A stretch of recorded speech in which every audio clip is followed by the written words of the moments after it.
This is not business as usual. Forget about everything you ever thought you knew about the nature of the fight between the Israeli occupation and the Palestinian resistance. For the first time in the history of this so-called conflict, it was the resistance that launched first and launched a major operation. They are calling it Storm of Al-Aqsa or the Aqsa Flood, in reference to Al-Aqsa Mosque, which has been violated by the Israeli military and police and settlers repeatedly over the last few months and years. But what the resistance has done this time, it is something that is so baffling that it almost seems fictitious. Truly, Al Jazeera reporter referred to this as stranger than fiction. Palestinians dangling from parachutes in the air, coming through this, the Sea of Gaza, and in large number of vehicles, taking over military bases, Israeli military bases, kidnapping or arresting, whichever you want to call it, Israeli soldiers and dragging them back to Gaza. What is happening? 5,000 Palestinian rockets were fired at Israel in the matter of 20 minutes from the start of this operation. The Israeli military is in panic.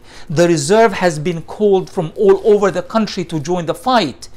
And locals throughout Israeli southern towns and settlements are publishing all of these videos of Palestinians roaming the streets of Israeli towns on top of buildings, fighting and taking over Israeli police stations.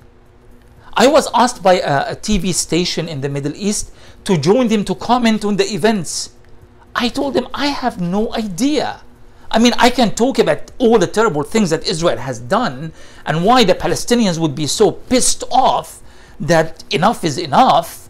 You've been killing us, taking over our land, destroying our orchards, killing our children, our women, our men, imprisoning, starving to death, all these horrible things. I can tell you about it. But to be entirely honest, I had no idea that this was even technically possible.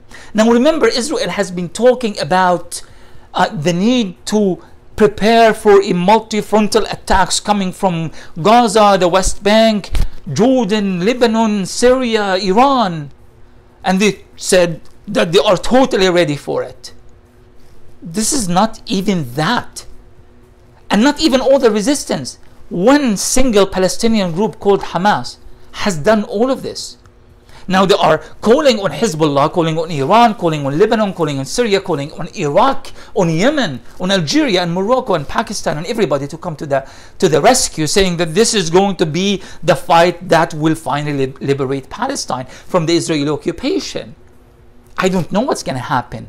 Honestly, nobody knows, but we can imagine that an operation of this nature must have been in the planning for months, if not years. And we can also expect that other groups in the Middle East have been informed of this, particularly Hezbollah. So things are happening so fast that when a piece of news emerges, you kind of sit there for a few seconds, a minute or two, and you start thinking, is this actually happening? What is going on? Finally, I joined the TV station to explain to them what is going on to the best of my ability. But even the presenter himself seemed also baffled by all of this information. The Israeli military is actually pulling out from several camps that are not defensible enough at the border between Israel and besieged Gaza. And thousands of rockets continue to rain on Israel. Now, I am not celebrating war. I am just saying this is what we have been warning against for such a long time, that Palestinians eventually will fight back, and it's not going to be, alleged stabbing in Jerusalem or an operation in Jenin. Palestinians have been preparing.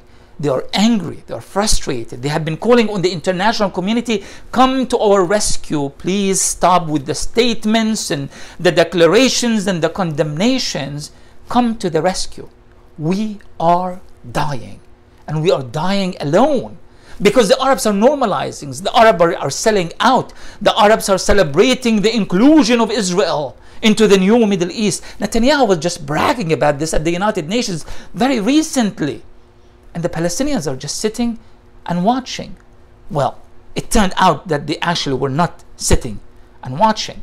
They took us all by surprise.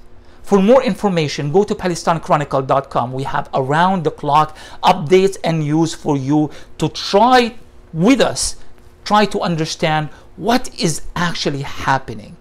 What is happening is unprecedented in the history of this so-called conflict.